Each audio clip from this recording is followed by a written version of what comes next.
শিক্ষার্থীদের আন্দোলনের সমর্থনে আজও রাজপথে ছিল বিভিন্ন স্তরের মানুষ। প্রার্থনা ও ছাত্র জনতার গণমিছিল কর্মসূচি পালন করতে রাজধানীর জাতীয় মসজিদ বায়তুল মোকাররম এলাকায় বাদ জুমা পুলিশের বাধা অতিক্রম করে মিছিল করেন আন্দোলনকারীরা। কেন্দ্রীয় শহীদ মিনার থেকে জাতীয় প্রেস ক্লাবে শিক্ষক ও নাগরিক সমাজের ডাকা দ্রোহ যাত্রায় যোগ দেয় কয়েক হাজার মানুষ।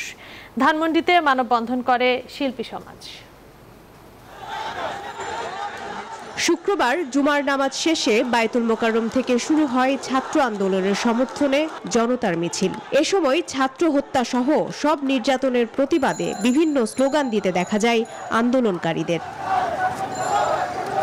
মিছিলটি দুপুর 2:30টার দিকে শাহবাগ এলাকা থেকে ঢাকা বিশ্ববিদ্যালয় এলাকায় যেতে চাইলে বাধার মুখে পরে সেখানেই অবস্থান নেন তারা।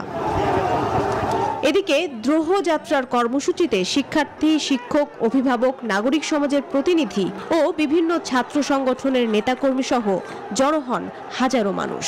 এতদিন আমাদের সাথে যে অন্যায় হয়েছে, স্বৈরাচার শেখ হাসিনা যে অন্যায় করছে, আমরা তার বিচার চাই।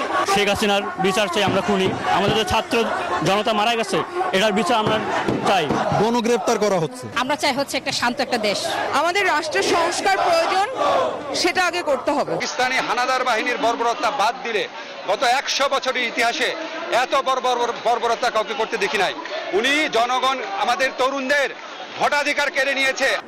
যাত্রাটি রাজধানীর জাতীয় প্রেস ক্লাব থেকে শুরু হয়ে ঢাকা বিশ্ববিদ্যালয়ের দোয়েল চত্বর ও টিএসসি হয়ে কেন্দ্রীয় শহীদ মিনারে গিয়ে শেষ হয়।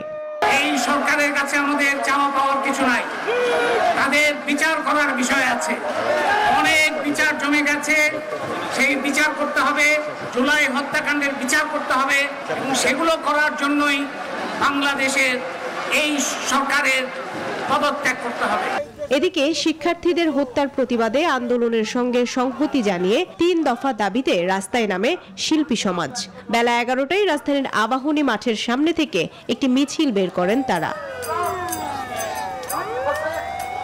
এদিকে কোটা সংস্কার আন্দোলনে নিহত সাংবাদিকদের স্মরণ করে সাংবাদিক হত্যার বিচার চেয়ে মানববন্ধন করেছে গণমাধ্যম কর্মীরা। মারুফা রহমান, নিউজ 24, ঢাকা।